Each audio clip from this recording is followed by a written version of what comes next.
Hello, I'm Dr. Susan Yin from London Metropolitan University, and welcome to the Postgraduate Diploma in Financial Services Law.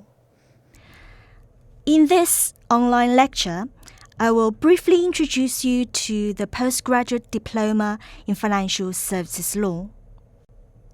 In this lecture, I will talk about the outline to the course handbook. The course handbook is something you will be referring to continuously throughout the course. So you should actually have the course handbook open in front of you as you listen to this lecture. Secondly, in this online lecture, I will introduce you to the course contents. Thirdly, to introduce you to the course team, the people who will be responsible for running the course and writing the course material. The course handbook comprises 3 parts: Part A, Part B, and Part C.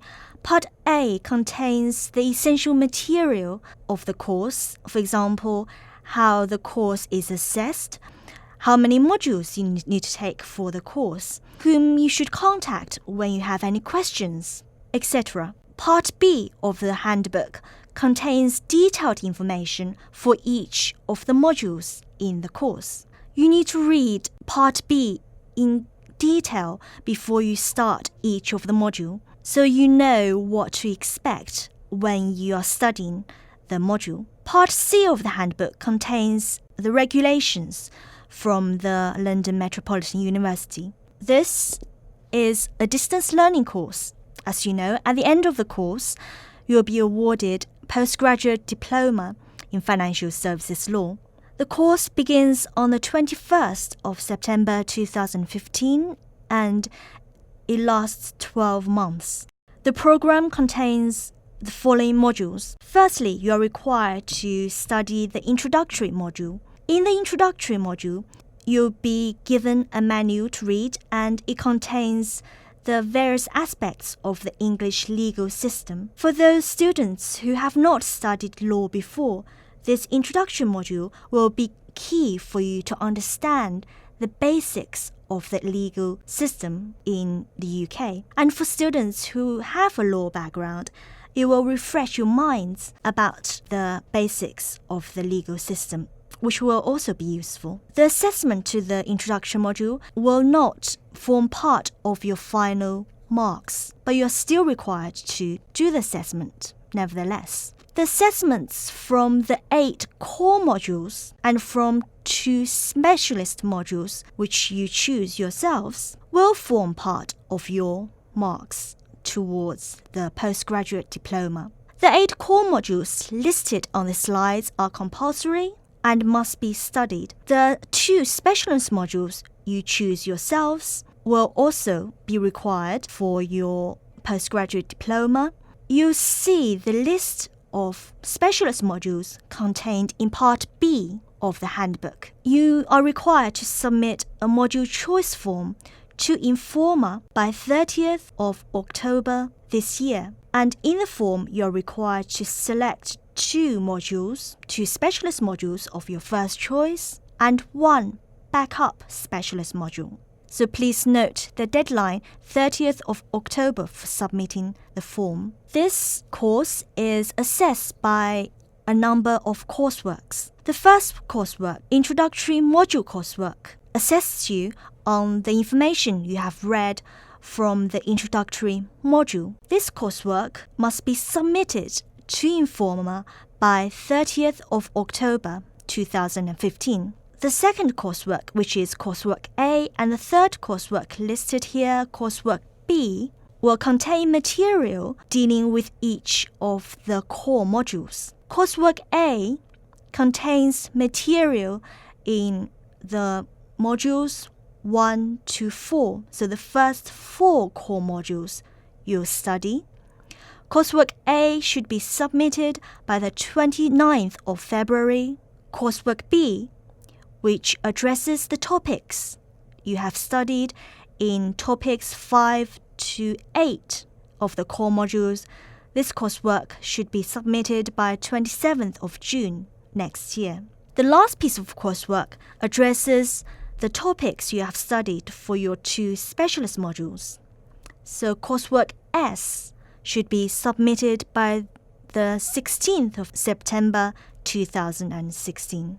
How is this course being run? This course is being run by a series of electronic manuals. So firstly, you should study the basic information contained in the manuals and then read the references, the sources which are produced in the manuals. So in the manuals, you'll be told about further reading you should do, and then you should answer the questions contained in the manuals and be involved in the discussion forum, which is online. Information about the discussion forum can be found in Part A of the course handbook. And then you'll continue to do the assessments for the coursework. In this slide, you'll see how the course runs to the end of the year. The introductory module is released on the 21st of September, as well as is this online introductory lecture. Then you'll see that on the 30th of October, you're required to submit the introductory coursework. On the same date, you'll receive Core Module 1, which is the City of London and Development of Financial Services Law. In addition, on the same date, 30th of October, you'll receive Coursework A. Then on 27th of November, you'll receive Core Module 2, Operational Risk and Stress Testing for Financial Services. And on 18th of December, you'll receive Core Module 3, Data Protection in Financial Services Organizations. And that takes us to the end of the calendar year. This is just to give an example, to give you an idea how the course is being run. And the whole of the dates for the next calendar year will appear in Part A of the handbook. So you should refer to Part A of the handbook to get a full list of the release dates and deadlines for assessment returns. The course team comprises myself and my colleagues from London Metropolitan University and authors from outside. We have practicing lawyers and as well as bankers working in the City of London who have become participants in delivering this module and writing the module manuals. And if you have any questions in relation to the academic side of the course, you should post them on the forum. And the details of the forum is available in Part A of the coursework handbook. Richard Morgan is your contact from Informa.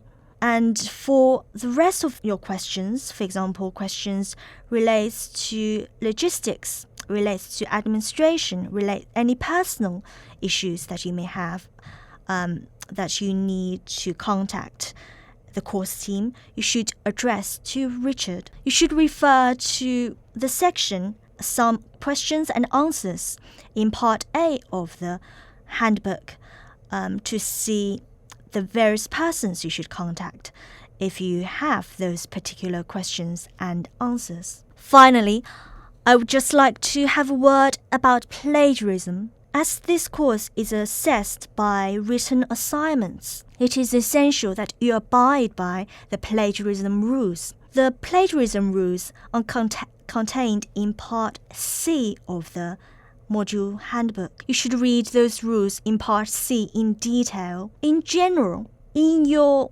written assignments, if you quote from any source, i.e. if you use quotation marks, if you refer to a source in verbatim, you should always use quotation marks. Or if your ideas come from a particular source, you should use footnotes and insert a reference as to where your source comes from.